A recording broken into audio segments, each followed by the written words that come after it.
मैं कहना चाहूंगा कि मेरी शुरुआत के जो समय है जिंदगी के। Yes, thank you so much. आपने अपना इतना सहयोग दिया, इसके लिए बहुत बहुत धन्यवाद। जैसे जैसे यहाँ पे बताया गया कि मेरी शुरुआत बिल्कुल वहीं से हुई थी। जैसे एक सामान्य परिवार होता है, यह सामान्य नहीं कहूंगा, मैं ऐसा कह सकता हूं कि एक वो परिवार होता है। हमने जिंदगी में वो दिन भी देखा है जब घर में खाने के लिए दो वक्त की रोटी भी नहीं थी।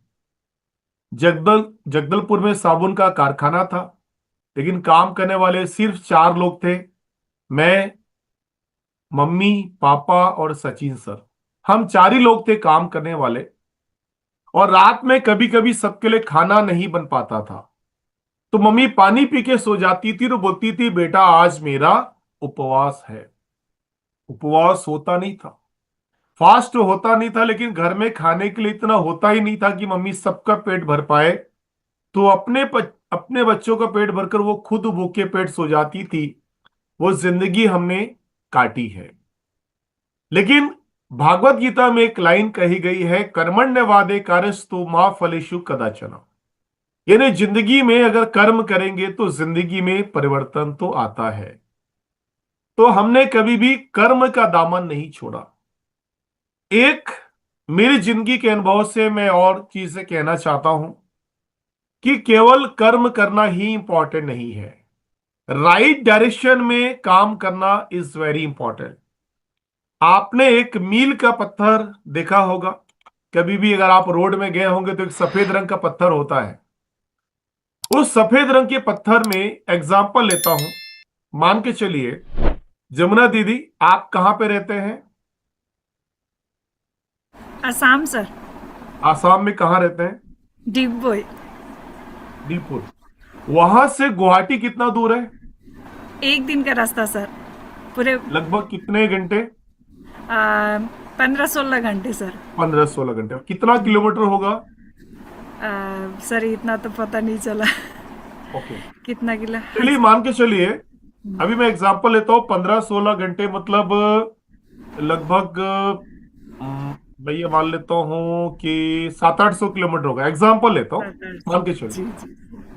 अब मैं घर से निकला अपनी गाड़ी को लेकर, और मील का पत्थर पहले नजर आया। उस मील के पत्थर में पहला जो पत्थर था उसमें लिखा था, एग्जाम्पल ले रहा हूं, 850 किलोमीटर। मैं थोड़ा और आगे बढ़ा। अब अगला एक मील का पत्थर आया और उसमें लिखा हुआ है 870 किलोमीटर। मैं थोड़ा और आगे बढ़ा और एक पत्थर आया और उसमें लिखा है 1000 किलोमीटर। तो क्या मैं गुवाहाटी जा रहा हूं दीदी? तो मैं कहीं और जा रहा हूं। यानी केवल काम करना इंपॉर्टेंट नहीं है। अगर हम ये सोचें कि काम करने से कामयाबी आ जाएगी, अगर सिर्फ काम करने से कामयाबी आती तो मजदूर देश का सबसे अमीर आदमी होता। अगर सिर्फ काम करने से कामयाबी आती तो एक दीदी, क्योंकि हमारी दीदी इतनी सारा काम करती है, तो एक दीदी लखपति और करोड़पति होती। लेकिन यस। सिर्फ काम करने से अमीरी नहीं आती है, राइट डायरेक्शन में काम करने से जिंदगी में परिवर्तन आता है। और RCM is the right direction. RCM वो राइट डायरेक्शन है। और जब मुझे ये डायरेक्शन मिला, उसके पहले मैं सहारा इंडिया में जॉब कर रहा था। मैंने सितंबर 2004 से लेकर मार्च 2006 तक मैंने 2.25 साल सर्विस की। यहां पे कुछ लोग होंगे जो सर्विस करते हैं। सर्विस का मतलब क्या है पता है? Sir wish, sir wish. और जिस दिन नहीं किए सर को विश, उस दिन नहीं रहेगी राजवीर जी सर्विस। तो क्या करना पड़ेगा? सर को विश करना पड़ेगा। नौकरी के बारे में कहते हैं कि शुरुआत में 1 से 10 तारीख तक होता है बड़ा गरम गरम, क्योंकि तनख्वाह मिलती है, लोगों के उधार चुकते हैं, कुछ सामान लाना है तो सामान लाते हैं। 11 से 20 तारीख तक बोलते हैं थोड़ा सा नरम, थोड़ा चीजों को पेंडिंग करते हैं, अगले महीना मतलब थोड़ा पेंडिंग करते हैं, देखेंगे करेंगे। और 21 से 30 तारीख तक होता है, माफ कीजिएगा, ये मैं अपनी कहानी बता रहा हूं, आप अदरवाइज मत लीजिएगा। बेशरम, यानी 100 रुपया बोलेंगे भाई साहब, 100 रुपया उधारी देना, अगले महीना वापस करता हूं। तो ये नौकरी की जिंदगी है। और मैंने पौने 2 साल में नौकरी में खूब पैसे गिने, भयंकर पैसे गिने। अब आपका सवाल होगा कि सर नौकरी में पैसे कैसे गिने। तो मेरी कैशियर की जॉब थी, मैं कैशियर था बैंक में। तो बैंक में कैशियर क्या करता है दीदी? बैंक में कैशियर तो पैसे लेता है और पैसे देता है, पैसे गिनने का ही काम है ना कैशियर का। तो मैंने खूब पैसे गिने, बस मेरे नहीं थे, कैशियर के पास तो पब्लिक के पैसे होते हैं। तो मैंने पब्लिक के खूब सारे पैसे गिने। और मेरी लास्ट सैलरी थी इंसेंटिव मिला के, मुझे फरवरी 2006 में 25,000 रुपये मिला था। आज से 19 साल पहले। अगर आज से 19 साल पहले किसी लड़के को 25,000 मिले, तो सरिता दीदी अच्छा था कि खराब था? है ना रीता दीदी, अच्छा था या खराब था? अच्छा था। अच्छा। आज भी एक एवरेज भारतीय की इनकम 15 से 20 हजार रुपए की है रतन जी। और आज से अगर मैं 19 साल पहले 25,000 ले रहा था, तो कहीं ना कहीं खैरून दीदी ठीक था ना, घर चल सकता था। लेकिन मैंने मार्च 2006 में सर्विस को रिजाइन कर दिया। अब आप ये बोलेंगे शायद मेरा दिमाग खराब हो गया, 25,000 की जॉब को एक ही झटके में छोड़ दिया। तो अनिता दीदी, मैं आपको छोड़ने नहीं बोलने वाला कि आप अपने बिजनेस को छोड़ दो, नौकरी को छोड़ दो, सब छोड़ छाड़ के आरसे में लग जाओ, माफ कीजिएगा, मैं ऐसा नहीं बोलने वाला। मैं क्यों छोड़ा? क्योंकि वो मेरा डिसीजन था रानी दीदी। क्यों? क्योंकि उस समय मेरे जो ग्रेट मेंटर हैं, मेरा ऐसा मानना है कि त्रेता युग में इस हनुमान के लिए कोई वन है तो आदरणीय सचिन सर हैं। तो सचिन सर उस समय लगभग आरसीएम से 50,000 रुपये ले रहे थे। और मुझे यह विश्वास हो गया था कि घर तो चल जाएगा, यानी घर में अब खाने की समस्या नहीं रहेगी। और वैसे भी कुंवर जी, खाने की समस्या किसी को भी नहीं रहती सर। एक जानवर को भी खाना तो मिल ही जाता है। एक फकीर है, वो भी दूसरों से मांग के तो खा ही लेते हैं। अगर भूखा कोई मरता है ना, तो वो मरता है जो थोड़ा सा संकोची व्यक्ति होता है। क्योंकि कहते हैं संकोची व्यक्ति को तो मंदिर में प्रसाद भी नहीं मिलता है, सोमवती दीदी। और जो बेशरम आदमी होता है ना, वो एक बार हाथ तो बढ़ाया, प्रसाद खा लिया, फिर हाथ पहुंच के दोबारा बोलता है भैया और दो ना। तो जब कोई आदमी अगर बेशरम हो जाए ना, भिखारी बनना भी आसान नहीं है। भिखारी बनने के लिए बेशर्मी की उसे एमए बीएड की डिग्री चाहिए। क्योंकि लोगों से मांगना ये आसान बात नहीं है। बस इसीलिए एक व्यक्ति भूखा रह जाता है। नहीं तो अगर अगर आप संकोच ना करें, तो मेरा ऐसा मानना है कि दुनिया में कोई भी भूखा नहीं रहेगा। आपको संकोच छोड़ना पड़ेगा। तो इस बात को समझते हुए कि अब मेरे दिल में, अब मेरे परिवार में खाने की समस्या नहीं है, तो अब मुझे इस बात की चिंता नहीं है। भाई 25,000 रुपये नहीं मिले तो क्या फर्क पड़ता है, घर तो चलेगा। अरे पनीर की सब्जी रीना दीदी नहीं खाएंगे तो भाजी की सब्जी खाएंगे। अगर घी में रोटी नहीं लगेगी तो घी सूखा खा, मतलब अगर रोटी में घी नहीं लगेगी तो रोटी सूखा खा लेंगे, यही तो होगा नीरज जी। भाई अगर मैंने 25,000 की जॉब छोड़ दी और खाना मेरे घर में दत्ता सर चल रहा है, तो भाई ठीक है, दो तीन सब्जी नहीं खाऊंगा, एक सब्जी खाऊंगा, यही तो होगा ना दुर्गा दीदी। तो मैंने बस इस बात को समझ लिया कि जिंदगी में पेट चलाना इज नॉट वेरी इंपॉर्टेंट। पैसा जरूरी है, कहते हैं कि पैसा खुदा तो नहीं, पर खुदा की कसम खुदा से पूजा दीदी जुदा भी नहीं। लेकिन सब कुछ पैसा नहीं है। आपको पैसे को अपने जिंदगी में एक निमित्त मात्र समझना पड़ेगा कि मेरी जिंदगी में पैसा मेरे सुख सुविधाओं को पूरा करने का एक पार्ट है। जब हम पैसा को ही सब कुछ समझ लेते हैं ना, तो पूरी जिंदगी भर पैसे के लिए काम करते हैं। और आदरणीय टीसी सर ये कहते हैं कि आप पैसे के लिए काम मत कीजिए। भाई आप तो लोगों को एक अच्छा स्वास्थ्य क्रांति के लिए काम कीजिए। हमारा उद्देश्य क्या है? नए भारत का निर्माण। हम तीन उद्देश्यों के साथ में काम करते हैं: स्वास्थ्य रक्षा, स्वावलंबन और महिला सशक्तिकरण। इस वर्ष के हमारे तीन संकल्प क्या है? स्वास्थ्य क्रांति, 150-25 की ग्रोथ और पवित्र अभियान। तो टीसी सर कहते हैं कि अगर आप मिशन में काम करेंगे तो कमीशन तो आएगा, उसकी चिंता मत कीजिएगा। लेकिन अगर हम कमीशन के लिए काम करते हैं ना रीना दीदी, तो फिर कमीशन भी कम आता है। जो आदमी जिंदगी में सिर्फ अपने लिए काम करता है ना, उसको पैसा हमेशा कम ही आता है। जब मैं सहारा इंडिया में था, मैं सर्विस करता था। अशोक शुक्ला जी के नाम से है, कोई दीदी बैठी है। जब मैं सहारा इंडिया में था, मैं सत्येंद्र जी सर्विस करता था, तो मुझे 25,000 रुपये आते थे। लेकिन आज, और वो समय था मगन जसोरिया दीदी, वो समय था कि मुझे अपना परिवार का पेट पालने के लिए सहारा इंडिया की मदद लेने की जरूरत पड़ती थी। लेकिन स्मृता दीदी, आज ये आरसीएम की ताकत है कि हम डायरेक्टली चार परिवारों का पेट पाल पा रहे हैं। आज मेरे घर में काम करने वाले चार बाइयां हैं। एक झाड़ू पोछा करती है, एक बर्तन करती है, एक खाना बनाती है, एक कपड़ा धोती है। तो जो सैलरी मुझे सहारा इंडिया दुर्गा दीदी दे रहा था ना, आज मुझे फक्र होता है कि ये सिस्टम ने वो पावर दी कि एक परिवार को चलाना के लिए मैं कहीं काम कर रहा था, और आज इस सिस्टम की वजह से चार परिवारों को डायरेक्ट हम पाल पा रहे हैं। इसके अलावा बहुत सारे लोग जो हमने जिनको अलग अलग जगह पे जॉब के लिए रखा। और इससे बड़ी बात है कि अगर आज मेरे घर पे कोई पैसा आता है, तो उसका 10 गुना से ज्यादा आज मेरी टीम में जाता है। और मुझे सबसे बड़ा फक्र इस बात का होता है कि 20 लाख लोगों का ये आरसीएम परिवार है, और मैं इस आरसीएम परिवार का हिस्सा हूं।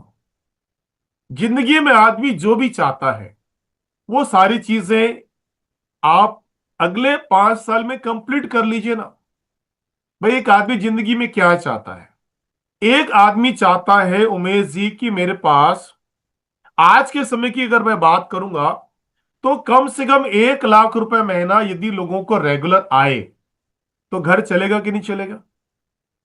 घर की जरूरतें पूरी होगी ना। अगर 1 लाख रुपए महीना मालती दीदी अगर आए लोगों को, तो घर चलेगा ना दत्ता सर? 1 लाख रुपया। तो आपको जो चाहिए, अगले 5 साल में आप स्टार रूबी का टारगेट ले लीजिए। 5 साल में आपको 4 to 5, जो आप स्टार रूबी की इनकम जानते हैं, 4 to 5, वो आपके घर में आने लग जाए। अगले 5 साल में सर एक घर बना लीजिए। अगले 5 साल में एक कार ले लीजिए। अगले 5 साल में आप इतना आर्थिक रूप से मजबूत हो जाइए कि आपके बच्चे अच्छे स्कूलों में पढ़ें। अगले 5 साल में आप अपनी फाइनेंशियल कंडीशन को इतना बढ़िया कर लीजिए कि आप जहां घूमना चाहे वहां घूमने के लिए जाएं। आज मुझे मौका मिलता है, 90% से ज्यादा मैं भारत घूम चुका हूं। आज मुझे विदेशों को जाने का मौका मिलता है, और ये मेरी पावर नहीं है, ये सिस्टम की पावर है। आज मैं जिस घर में रहता हूं, मैंने आपको बताया अपना पुराना कंडीशन। एक समय था जब मेरा घर था, उस घर में जब पूजा मैडम शादी होके आई थी 2005 में, तो उस समय पूजा मैम के घर का जितना बड़ा बाथरूम था, हमारे किराए घर का बेडरूम उतना बड़ा था, संध्या दीदी। तो उनके सपने कहीं ना कहीं धूमिल हो गए थे। चंदना चौधरी दीदी भी मुझे नजर आ रही यहां पर। तो उनके सपने कहीं ना कहीं धूमिल हो गए थे। अब सोचिए, उस छोटे से बेडरूम से हमने शुरुआत की, और आज आरसीएम की वजह से मैं जिस घर पे रह रहा हूं, ये पीछे जो किताबें हैं ना, ये वर्चुअल बैकग्राउंड नहीं है, ये एक्चुअल किताबें हैं। हमने पूरा एक रूम डेडिकेट किया है। इसमें ये हमारा स्टूडियो हॉल है, इसमें हम शूटिंग्स करते हैं, इसमें हम मीटिंगें लेते हैं, ये हमारा ऑफिस भी है। और इस घर में 7 बेडरूम है, 7 बेडरूम है।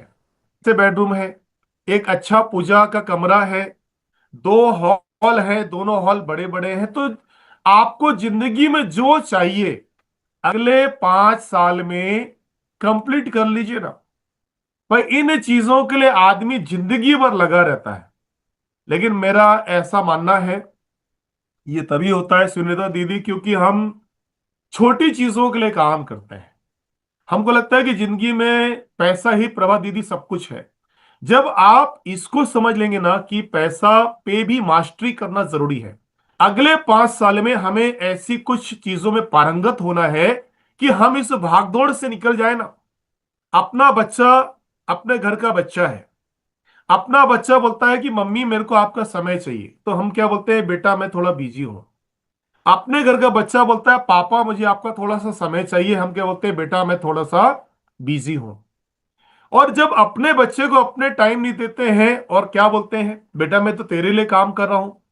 हम अपने मैडम को टाइम नहीं देते, क्या बोलते हैं, मैं तो आप ही के लिए काम कर रहा हूं। हम अपने मम्मी पापा को टाइम नहीं देते हैं और हम क्या बोलते हैं, मैं तो आप ही के लिए काम कर रहा हूं। तो सर मुझे एक चीज बताइए, जब आपका बच्चा, आपके घर वाले आपसे बात नहीं कर पा रहे तो किसी और से तो बात करेंगे ना। भाई आपके बच्चे को अगर आप समय नहीं दे रहे तो उसके दोस्त के यार के पास वो टाइम ढूंढेगा। अगर आपके बच्चे को आप टाइम नहीं दे रहे हैं तो वो किसी और जगह जाएगा, वहां पे अपना मन लगाएगा।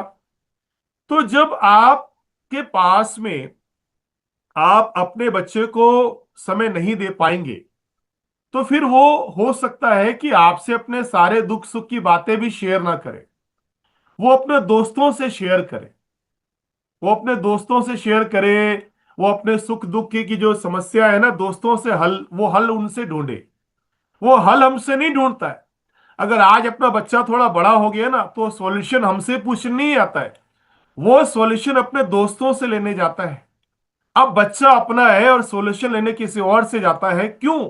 उसकी वजह यही है कि हम उसकी जिम्मेदारियों को निभाने में इतने बिजी हैं कि हम ये भूल गए कि मेरे बच्चे को मेरा समय भी तो चाहिए। और एक चीज, अब हम अपने बच्चे को पालन पोषण करते हैं, बड़ा करते हैं, पढ़ा लिखा देते हैं, लेकिन बच्चे का कैरियर सेट अगर नहीं होता है तो बच्चा क्या करता है, कमलेश दीदी, उंगली उठाता है। क्या बोलता है, बच्चे को पढ़ाना, बच्चे को बड़ा करना, बच्चे को सिखाना, ये तो हर माँ बाप का कर्तव्य है पुष्पा दीदी। भाई आपने लक्ष्मीना दीदी किया ही क्या है? तो जब हम अपने बच्चों का कैरियर सेट नहीं करने के लिए प्लानिंग करते हैं, देखिए आज मुकेश अंबानी का बेटा मुकेश अंबानी जी के साथ काम क्यों कर रहा है? वो इसलिए काम कर रहा है क्योंकि उनके पिताजी मुकेश अंबानी हैं। अगर आज हमारे बच्चे हमारे साथ काम नहीं कर रहे हैं तो उसकी वजह क्या है पता है? उसकी वजह यह है कि हम अभी उस इनकम लेवल पे नहीं पहुंचे हैं जो अपने बच्चे को अट्रैक्ट करे, जो मेरे बेटे को मोटिवेट करे कि यार ये पैसा तेरे पास में आना चाहिए, और ये पैसा उसको ये लगना चाहिए कि मुझे 3-4 लाख रुपए की महीने के लिए कहीं और जाने की जरूरत नहीं है। अगर आरसीएम में रहूंगा ना तो मेरे पास में तो आने वाले समय में एक बड़ी कामयाबी मेरे पास में है। तो वो कामयाबी आपको दिखानी पड़ेगी। देखिए जिसका परिवार पहले से साथ में है, तो हमारे ग्रेट अपलाइन पीके देवांगन सर कहते थे कि जो मिलके करेंगे कपल वो जल्दी हो जाएंगे सफल। लेकिन अगर आपका परिवार आपके साथ में नहीं है तो मैं एक चीज कहना चाहता हूं, आप इस सिस्टम में इस तरह से काम कीजिए कि आपका परिवार आपको रोल मॉडल माने। और दूसरों को टीम बनाने से पहले, बाहर टीम बनाने से पहले अपने घर वालों को अपनी टीम बनाइए, अपने बच्चों को अपनी टीम बनाइए, अपने पिताजी को अपनी टीम बनाइए, अपनी मम्मी को अपनी टीम बनाइए, उनके साथ मिलके काम कीजिए। अगर आप इस सिस्टम में बड़ी तेजी से आगे जाएंगे ना तो यकीन मानिएगा फिर आपकी जिंदगी की 1001 जो समस्याएं हैं ना वो सॉल्व हो जाएगी। वो क्यों सॉल्व होगी पता है? क्योंकि आपने वो काम किया है। जिंदगी में हम अपने बच्चे को कितना भी प्यार दे दें, आप कितना भी प्यार से बोले मेरा लाल, मेरा पीला, मेरा नीला, मेरा हरा, मेरा गुलाबी, आप कितना भी प्यार से बोल दें, लेकिन उसका कैरियर तो सेट करना पड़ेगा। अगर आपने उसका कैरियर सेट कर लिया तो यकीन मानिएगा इससे बड़ी चीज कोई नहीं हो सकती है। हम आरसे में अगर पैसे कमाते हैं और ये सोचते हैं कि मेरा बेटा डॉक्टर बने, मेरा बेटा इंजीनियर बने, मेरा वकील चार्टर्ड अकाउंटेंट बने, भाई पढ़ाई कराने में कोई दिक्कत नहीं है, लेकिन मेरा मानना है कि अगर आरसीएम आपको दिल से समझ में अगर ज्यादा आप करना चाहते हैं ना, तो बस अपनी इनकम को बढ़ाते जाइए। अगर हम अपनी इनकम को बढ़ाते जाएंगे तो हमारे बच्चे भी आने वाले समय में एक बेहतरीन जिंदगी जिएंगे। आज मेरा बेटा आरुष है 12 साल का। आज वो भी टेंशन फ्री है और मैं भी टेंशन फ्री हूं। पता है क्यों? बोले मेरे पापा स्टार उबी हैं। अब मेरे टीम के जितने भी टीम चैंपियन के जितने भी साथी हैं, बस उनको ये बोलता रहे है, जय आरसीएम आंटी, आप तो बहुत अच्छा काम कर रहे हैं। जय आरसीएम अंकल, आप तो बहुत अच्छा काम कर रहे हैं। तो क्या मेरे बेटे का फ्यूचर बनेगा या खराब होगा? मेरा फ्यूचर बना रहेगा ना। हाँ, ऐसा नहीं कि मैं मेरे बच्चे को इस एजुकेशन के साथ में नहीं जोड़ूंगा। मैं इसको मीटिंगों में लाता हूं, मैं इसके साथ में ऑफिस में वो आता है, काम करवाता है। वो पढ़ाई में आगे है, खेल में आगे है। जिंदगी में मैंने उससे कहा कि जिंदगी में सब कुछ कर, लेकिन याद रखना करना तो तुझे आरसीएम ही है। बाकी जो एक्सपीरियंस लेना चाहता है सारे एक्सपीरियंस ले ले। और मैं इससे कई बार पूछता हूं, बेटा क्या बनेगा बता। बोलता है पापा आरसीएम का लीडर बनना है। वो एक ही चीज बोलता है। तो मुझे ऐसा लगता है कि ये हमारी आने वाली जनरेशन्स के लिए हमारा काम है। ये केवल हमारे लिए नहीं है। हमारी जिंदगी तो बढ़िया करेगा ही करेगा, लेकिन आने वाली जनरेशन के लिए बढ़िया काम करेगा। तो चलिए मैं कुछ बातें आपके साथ में और शेयर करूंगा। अब सवाल ये आता है कि हम कैसे जनरेशन के लिए एक लेगेसी क्रिएट करें। कितने ऐसे लोग हैं जो चाहते हैं, थोड़ा चैट में आई लिख के बताइए, कि वो अपने लिए भी एक अच्छी जिंदगी चाहते हैं और अपने जनरेशन के लिए आने वाले एक लेगेसी छोड़ के जाना चाहते हैं। एक एम्पायर बनाना चाहते हैं, एक ऐसा वो एक ऐसी भव्य तस्वीर भविष्य की बनाना चाहते हैं कि उसके बाद आने वाले 7 पीढ़ियों तक जिंदगी में कोई समस्याएं हमारे परिवार को, कोई हमारे दुख दर्द तकलीफ, देखिए वो तो आएंगे, लेकिन आपके परिवार का बिगाड़ कुछ नहीं पाएंगे। तो थोड़ा चैट में आई लिख के बताइए कितने ऐसे लोग हैं जो आने वाले जनरेशन्स के लिए काम करना चाहते हैं, जो अपने लिए काम करना चाहते हैं, जो जिंदगी का एंजॉय करना चाहते हैं, जो वर्क लाइफ का बैलेंस चाहते हैं, जो देश समाज के लिए कुछ करना चाहते हैं। देखिए जिसने आई नहीं लिखा, परमात्मा उसकी बात भी मानेगा, और जिसने आई लिखा, परमात्मा उसकी बात भी मानेगा। क्योंकि आई लिखने से ही परमात्मा आपकी बात को मानते हैं। अगर आप मंदिर में जाएं और आप वहां पर नहीं मांगे, हाथ नहीं फैलाएं, तो क्या मिलेगा? क्या नहीं मिलेगा? मंदिर में प्रसाद भी तब मिलता है जब आप हाथ आगे बढ़ाते हैं। आई लिख के बताइए कितने ऐसे लोग हैं जो चाहते हैं उनकी जिंदगी भी बढ़िया बने। चैट में लिख के बताइए आपकी भी जिंदगी बढ़िया बने और आपके आने वाले जनरेशन्स के लिए आप एक अच्छी जिंदगी छोड़कर जाए। यस, चलिए बहुत बहुत धन्यवाद, thank you so much. Chandana दीदी भी लिख रही हैं, पुष्पा जी हैं, सरिता जी हैं, प्रभा दीदी हैं, यमुना दीदी हैं, प्रभा, चंद्रा चौधरी जी हैं, रीता कंदारी जी हैं। Yes yes, thank you so much. बहुत सारे सभी लोग एक्साइटेड है। चलिए, तो मैं अपनी बात को थोड़ा आगे बढ़ाता हूं। तो करना क्या पड़ेगा, है ना?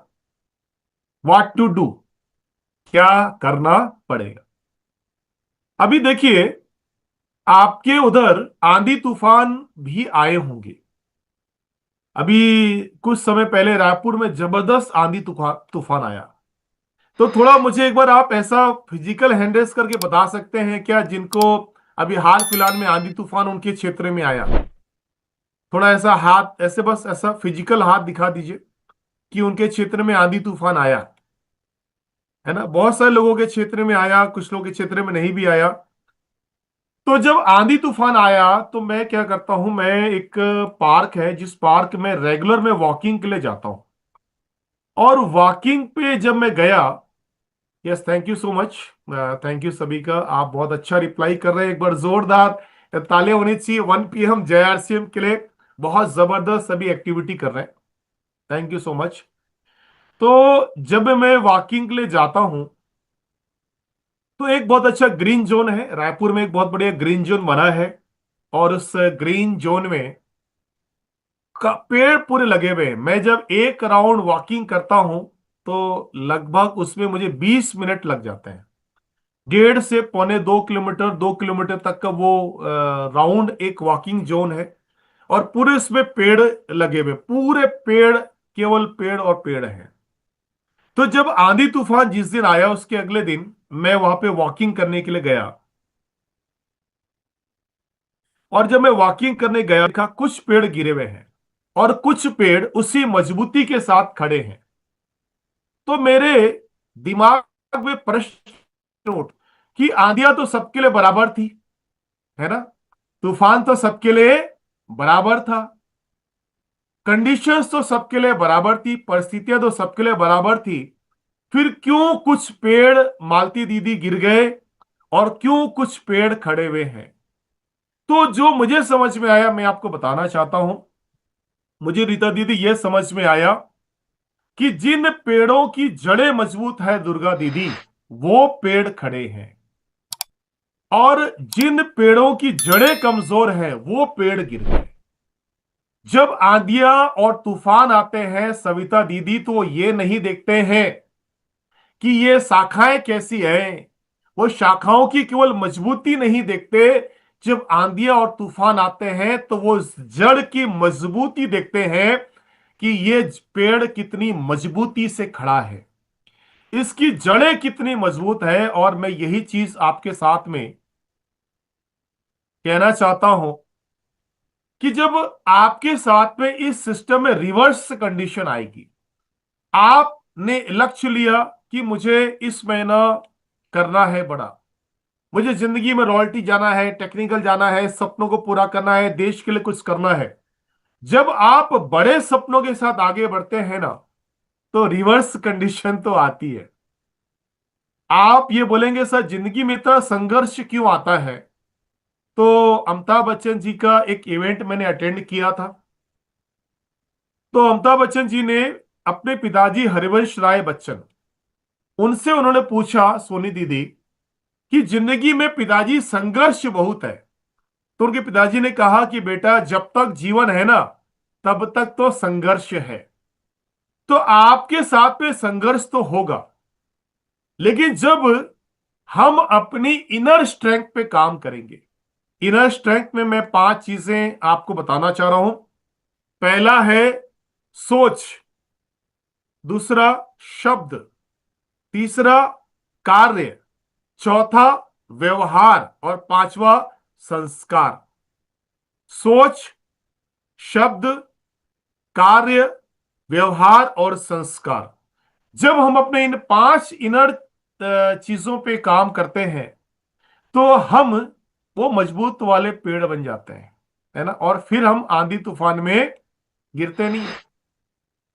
इसी तरह से हमारी जो दीदियां है ना, वो हमारी दीदियां भी ऐसी ही है। सोचिए हमारे दीदियों की जिंदगी में कितनी आंधियां आई होगी, लोगों की बातें सुनी होंगी, आर्थिक समस्याएं आई होंगी, रिश्तों का दर्द हुआ होगा, कभी अपमान का सामना भी करना पड़ा होगा, रिजेक्शन भी झेलना पड़ा होगा, कभी सपने भी टूटे होंगे। लेकिन फिर भी आप खड़ी है। क्यों? क्योंकि आप अंदर से मजबूत हैं। जब आप बाहर से मुस्कुराते हैं या मुस्कुराती हैं, लेकिन अंदर से रोज लड़ाई लड़ती हैं, कभी परिस्थितियों से, कभी लोगों की सोच से और कभी खुद से। आप हर दिन लड़ाई लड़ती हैं। लेकिन मेरा एक सवाल है और मेरा एक बात है कि नेगेटिव एग्जाम्पल नहीं बनना है। जब हम अपने इनर स्ट्रेंथ पे काम नहीं करते हैं ना, तो हम एक नेगेटिव एग्जाम्पल बन जाते हैं और हम उस चीज में फेल हो जाते हैं। वो नहीं मिलता है जो मिलना चाहिए, लंबा समय हो जाता है, बहुत टाइम हो जाता है, फिर भी वो सफलता नहीं मिलती है। तो फिर लोग हमारे साथ में जुड़ते नहीं है, फिर लोग हमारे प्रोडक्ट लेते नहीं है, फिर लोग हमारी बात को उस तरह से मानते नहीं है। तो करना क्या है? नेगेटिव एग्जाम्पल नहीं बनना है, हमें क्या बनना है? Positive example. और वो बनना है कि कितनी भी आंधी आ जाए, कितनी भी तूफान आ जाए, लेकिन हमारी जो कामयाबी का ग्रोथ का जो मॉडल है ना, वो हर महीना बढ़ते क्रम पे जाना चाहिए। यानी अप्रैल से बड़ा मई में करना है, मई से बड़ा जून में करना है, बस ग्रोथ करते जाना है। और 100, 50, 25, ये ही हमारे जिंदगी का लक्ष्य है। बस इस पे ही काम करना है, नेगेटिव एग्जाम्पल नहीं बनना है, सक्सेस को डिले नहीं करना है। क्योंकि अगर हम नेगेटिव एग्जाम्पल बने ना, अगर एक महिला हार मान लेती है ना, तो समाज क्या बोलेगा पता है?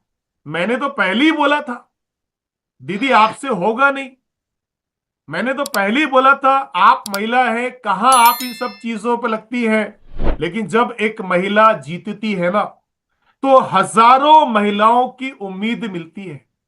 जब एक महिला सपना पूरा करती है तो अपना पूरा नहीं करती है, आने वाले लड़कियों की सोच बदलती है।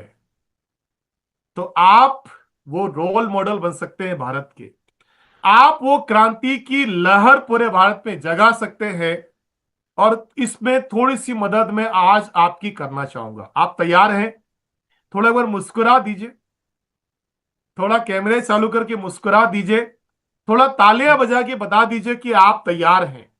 थोड़ा एक बार जोरदार तालियां बजा के बता दीजिए कि सभी दीदी लोग तैयार हैं, कि हम एक पॉजिटिव एग्जाम्पल बनेंगे, हम एक रोल मॉडल बनेंगे, हम इस समाज के लिए, इस देश के लिए कुछ ऐसा करेंगे जो दुनिया ना हमसे एग्जाम्पल ले, दुनिया हमसे सीखे, हम दुनिया को सिखाने वाले बनेंगे, हम दुनिया को लीड करने वाले बनेंगे। Because we are the leader. हम क्या है? लीडर। एक बार हाथ को मजबूत कीजिए, ऐसा मजबूत कीजिए, ऐसा हाथ को मजबूत कीजिए, बोलिए I am a leader, I I am a am a leader. Leader, I can do it. मजबूती के साथ।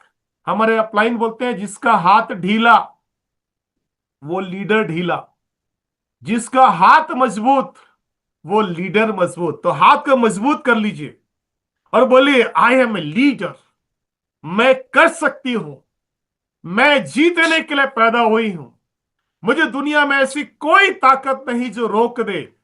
जिसने हाथ अभी भी मजबूती से नहीं किया, उसकी कामयाबी ढीली होगी, बता देता हूं। फिर बाद में मत बोलना सर कामयाबी ढीली कैसे हो गई।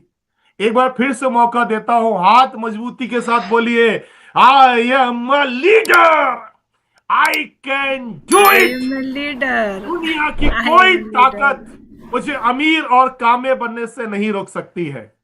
Yes you are great leader. एक बार जोरदार तालियां। 1 PM जय आरसीएम, जोरदार तालियां। तो बहुत शॉर्ट में मैं अपनी बात को बताना चाहूंगा। फिर कभी मौका मिलेगा तो आपके साथ में और बातें करेंगे, कभी कहीं कोई फिजिकल मीटिंग होगी तो वहां बातें करेंगे। अभी मेरा झारखंड में, बिहार में, बंगाल में दीदी ने डेट लिया है, तो मैं कल्याणी मिश्रा दीदी के लिए एक बार जोरदार ताली हो जाए कि उन्होंने मुझे मौका दिया है। और मैं आने वाले समय में, हालांकि आप और भी जगह जाते होंगे, लेकिन चूंकि कल्याणी दीदी ने मुझे ये लिंक भेजा था तो मैं, इसलिए मुझे उनका नाम याद आ गया। अगस्त में 9 तारीख बोकारो, 10 को रघुनाथगंज और 11 को किशनगंज।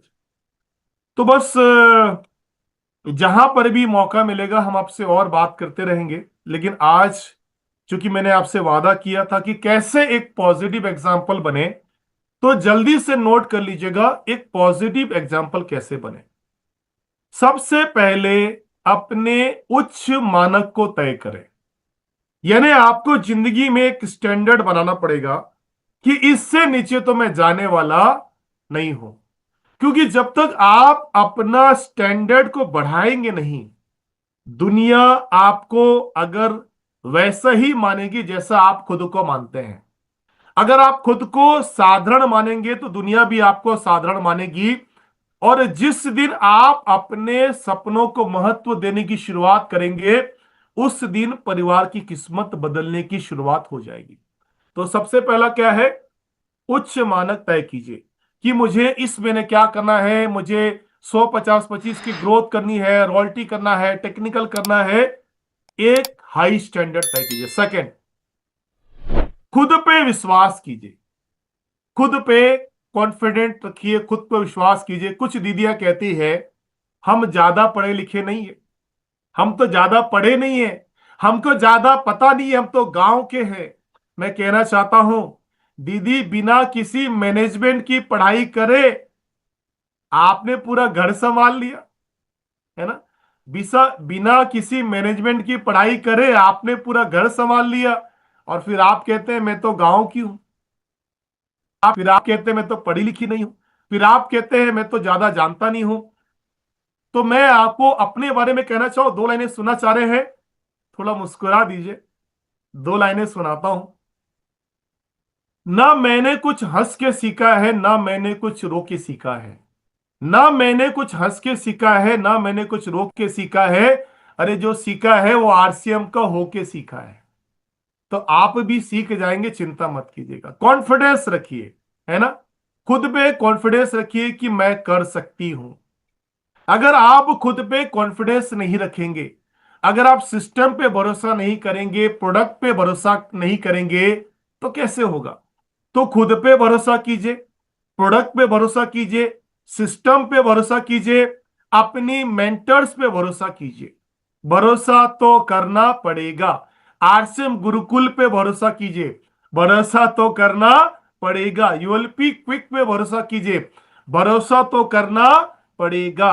होम हेल्थ कैंप पे भरोसा कीजिए, भरोसा तो करना पड़ेगा। स्वास्थ्य क्रांति के इस मिशन पे भरोसा कीजिए, भरोसा तो करना पड़ेगा।